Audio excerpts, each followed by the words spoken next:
So in my college years, I always had a good instinct of knowing when it was time to leave a party. There would be times where I would go to a party and, things are seemingly going well, party's flowing, music's going, good times. And then there'd be a point of the party where I'd just be like, I think now is the time to leave. And it might be like the party goes till 4 a.m. and at like 12:30, I get that feeling like it's time to just get the freak out of here. And I would leave. And I would find out like the next morning that at the point where I left, a few minutes later, an hour later or so, a fight broke out, cops came, like something bad really happened.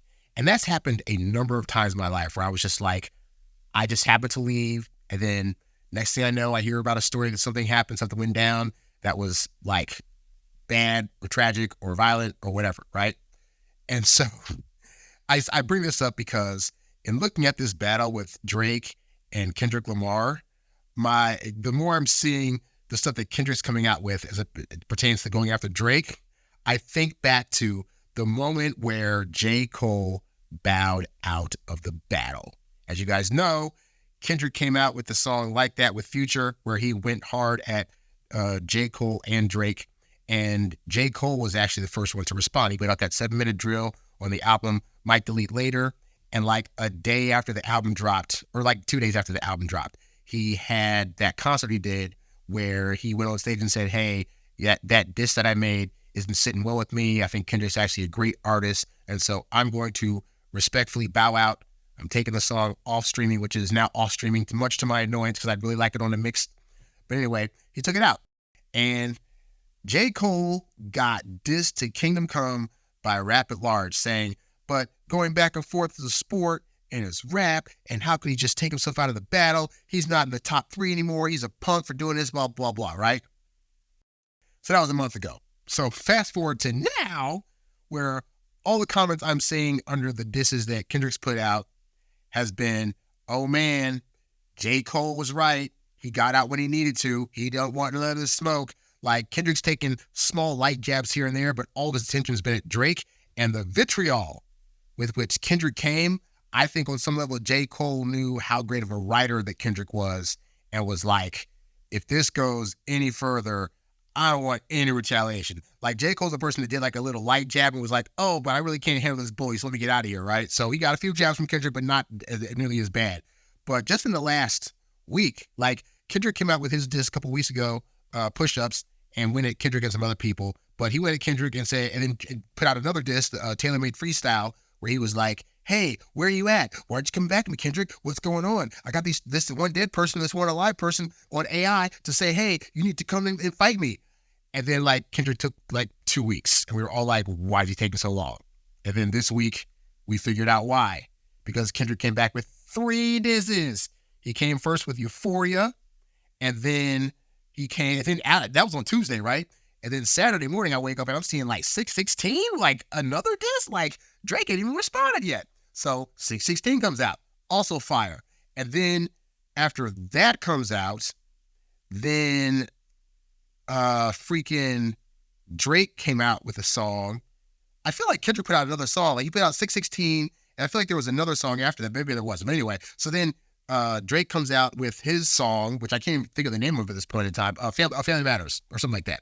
And so Drake comes out with the diss like later that day, and it's like a 7-minute and something odd seconds track, right?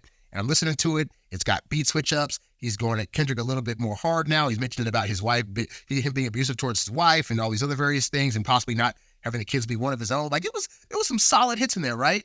And so I feel as though the impact of that would have been felt had Kendrick not come out no longer than like 30 minutes later with a retaliation for that diss, and that one being called Meet the Grams, where he talks to his son about how bad of a father he is. He talks to his mom about how bad of a son that she raised. He talks to, I think his dad also about like how trash he was as a father. But then he goes and talks about freaking having Drake having a secret daughter, which may or may not be true. We're still trying to figure that out right now. And then goes directly at Drake basically saying like, you lied about all this stuff, about having ghostwriters, about your abs, about your pills, about all these other things, about you dealing with certain women. Like, he went so freaking hard.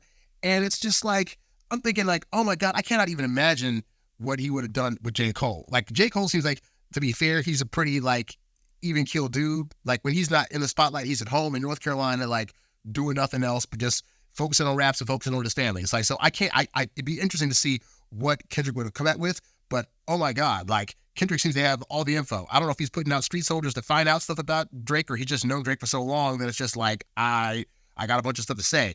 But suffice to say, I don't think Drake was really aware of just how hard Kendrick was going to actually come at him, because we've seen him, rap well on things and stuff like that, but we haven't really seen him like diss people. And so Drake probably thought, yeah, Kendrick's got all these accolades and whatever, but he probably can't actually do a full-on diss. And I think Drake forgot that Kendrick's from California and probably studied Tupac very well. And up to this point, Tupac had like the greatest disses of all time with Hit 'Em Up. Like, I'd say at this point, Kendrick must have done his homework, because the disses that Kendrick has been putting out are on the same level as like Tupac disses. Drake's have been pretty good. Hey, I think of the two of them, I think Drake's had better beat choices for the most part, but just, it doesn't even sound like Kendrick is not really trying to do like metaphors and punchlines. Kendrick is full on going like, I hate you, I hate your family, I hate the things you stand for, I hate what you wear, I hate the fact that you move about the world like this, I hate that you're a bad father, I hate that you, like, it's just all this stuff is just like factual punches where it's like, it ain't on no metaphor crap. It's on some, this is how you actually are Drake crap. And I don't know how somebody like Drake is going to come back from that, But all this to say, I say this all to say this, is that at the end of the day, J. Cole, of the three of them, was actually the smart one. Like, he knew when to leave the party. He knew to make his presence felt just enough to where, and J. Cole diss wasn't all that great. Like, it was really, really light jabs here and there. Oh, your albums are whack and oh, whatever. But like, it wasn't anything major that was going to like really sting at K-Dot, But he probably saw it coming like, yo, you know what? And to be fair, this is also true of just life in general. The public got at J. Cole for bowing out. As much as I would like to have seen him go further, I also understand the thing of, if something's not sitting well with your soul, it doesn't matter if everybody else is cheering you on. If it doesn't work for you, then you have to listen to that and say, but at the end of the day, it's not worth this destroying how I feel about myself. And so him stepping up and saying, hey, I made a misstep. I'm a man that I wanted to attack because I felt I had to. My camp was like, you got to attack because it's what rap is and whoop-de-woo, but it doesn't sit well with me. And so my bad, K-Dot, you're great, and I'm out of here. And people didn't respect that choice. I did. I understand that sometimes if the world is at large saying this is totally fine, that doesn't mean the world is always right. And so just because the world wants to see blood doesn't mean that you have to be the one to cause the bloodshed. So he got out when he did, and then now as a result of that, he's starting to be looked at in hindsight. It's only been a month that he did that, right? But it's people are looking in hindsight like, you know what? Maybe J. Cole made the right decision, because Drake's out here floundering in the water. He's keeping up a good fight, but like, how do you fight against the shark in the water that wants blood? So I was going to do I didn't know this many disses were going to come, because I would have done reactions to all of them, but I didn't know we'd be doing this a month later, let alone having like 4 or 5 disses in the same day, So, but this is my overall commentary, is that J. Cole, good on you, Anyway, that's all I got. I'm ABT Songs. I'll catch you guys on the next one. Peace.